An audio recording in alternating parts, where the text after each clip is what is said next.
Welcome back. Well, yes, we will be talking sports now, and George Aluo joins us. He's roving sports editor of the Sun newspapers. Morning, and thank you for coming on today. Thank you, Chamberlain. You know, yesterday after the match, I thought to myself, maybe when we got to George, telling him to come for this program, you might have been preparing your speech on how you're going to base the Eagles, because you had said we were condemned to face Cote d'Ivoire. Little did we know that they were the ones condemned to face us because they didn't know the firepower that Nigerians were coming with. But at the end of the day, you were surprised, weren't you? Yes, I think, quite frankly, I was surprised. But then, the truth is that for once, in the last, let me say, since after the 2010 World Cup, we saw the real Super Eagles play football.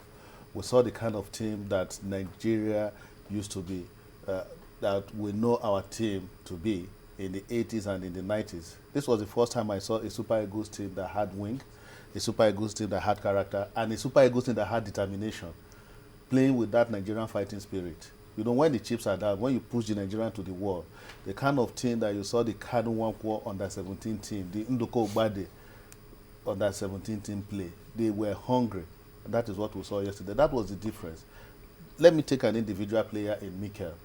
For the first time, we saw a Mikel play with commitment. We saw a Mikel going on to face Yaya Toure, fighting for every ball. And if not for Mikel yesterday, we may have lost that game. In the 85th minute, Lassana Traore was face-to-face with Vincent Iyama.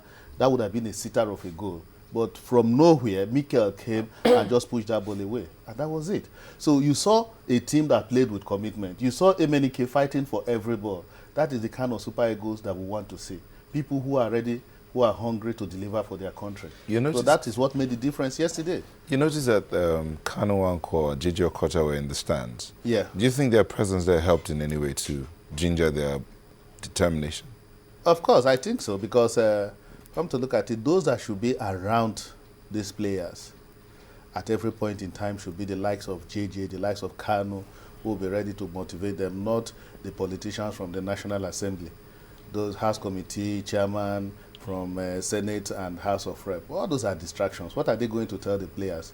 These people should make enabling laws. Like I said, if I might digress a little, the National Assembly has not helped us in the last 12 years of our democracy when it comes to sports, because nobody has talked about making legislation. The National Sports Commission bill is there that will bring funds from the private sector to sports.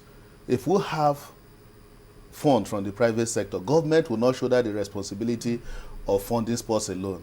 That is what the National Assembly should concentrate on doing, not when we are playing competitions, they go to South Africa to go and cheer the team. No, it is the likes of Kano, the likes of JJ that will tell them, hey, gentlemen, you can do it. We did it for Nigeria. Yes, and you saw the way Amokachi was celebrating after that goal. He felt like this is the way we did it. You can see it in him. The way Amokachi was clutching his fist, you will know that he will say, oh, this is the way I did it. And if you look at the way Menike played yesterday, you will remember the way the Bull used to do it for Nigeria. So talking about determination, I'd like to fast track to the beginning of the second half. Possibly, when Nigeria is always in the lead, there's this laissez-faire attitude that we almost saw at that start of the second half. Possibly, maybe they were trying to be defensive of that one goal that was already in the kitty of the Eagles. But after the equalizer, we saw a different Eagle. Possibly, maybe let's talk more on that and also talk about the set piece. Now we're getting to see good players taking some set pieces, especially the free kicks there for some of those players. For the second half, the beginning of the second half, what changed the pattern of that particular game after the equalizer? In the first place, let me say that if you look at that infringement, if Ambrose did not actually tackle Didier Drogba, that wouldn't have been an infringement in the first place. But Drogba and his antics, and I'm happy that Kenneth Omero did a good job. He policed him all through, and he was very, very organized in the way he was marking him.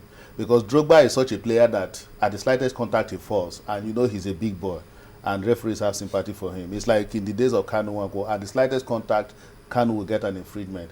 And then when it got to that set piece, our defense was not organized, and I think that is the challenge we have in this team at the moment. when you have such a set piece situation, you don't give room for your opponents to stay alone, because any free header results in a goal.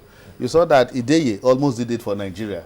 He got that free header and he nodded it. Barry was lucky to have saved. In the case of our own, Didier Drogba saw that 3 of his teammates were unmarked inside our area. Yaya Toure was unmarked, Kolo Toure was unmarked, and they checked Tiote. And that ball just went to check Tiote and he nodded. So and he targeted where that cluster was. Exactly. And our players don't go to the far post to defend. I had expected that when you have that kind of set piece situation and in every corner kick, 2 of your full backs stay on the far post. I think that is an area, I don't need to teach Keshi his job. He is, although we're in this business of football together, but then the coach should know that he was a defender in his heyday, and he should know how to organize his defense. The biggest challenge in that team at the moment is our defense. We've always known it, that the Eagles' defense is very, very vulnerable. And I think the earlier Keshi does something about it, the better for us, because we are going to play a Mali team in the semi-final that is very tactical. Very tactical. Very, very tactical. You know, And they have... Sorry here, when we talk about the defense again, we also have to talk about how pressure was mounted on Inyama. How would you rate him on that day? Oh, Vincent was wonderful. Vincent kept us in the game, just like in the game against Ethiopia. The market would have been over by now for us, if not for that brilliance of Vincent when we scored. And the Ethiopians had that same free header, if you remember. That same free header inside the 6-meter box. And it took the best of Inyama to save before we now went ahead and scored our second goal. Yesterday, it was the same thing. Tiote was left on mark inside the 18. Yaya Toure was left on mark. It had to bring out the best in Inyama. One-on-one situation, he saved. So these are the things. Our defense is really a big problem. The defense is not gelling. Even yesterday, there were those little mistakes that we saw in the game against Cote d'Ivoire, except that these boys actually played with determination. They were hell-bent on proving, especially against the backdrop of the kind of insult that was heaped on us. I think that brought out the best in them. You know, ahead of that game, Ebue was tweeting, Kolo Toure was saying the same thing, that they were going to massacre us and all that. And you know, when the average Nigerian is challenged, let me tell you, what Ebue said is even true, that we have the talents, but I don't really know why we fall short in some situations. Look at the guy that scored yesterday's goal, the second goal, Sunday Mba. He plays for Warri Wolves, he had just signed for Rangers. And this is a boy that will be ready to take any offer anywhere, even if it comes from Cambodia. Because at the moment, Warri Wolves do not pay their players up to 150,000 naira. How much of that? That is less than $1,000.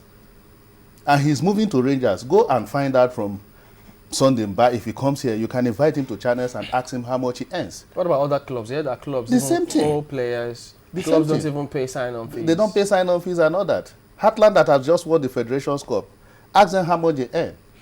I am close to all these clubs. So if you are earning, say, 100,000 naira in Nigeria, which is less than $1,000, and you get an offer to come and play in Sudan where you earn $5,000, El Merreikh and El Hilal pay their players as much as $5,000. So you begin to wonder what is wrong with us. It's not as if, when you talk about home-based players, we have the talents. There are so many. We can raise a team that can beat any other country, even from home.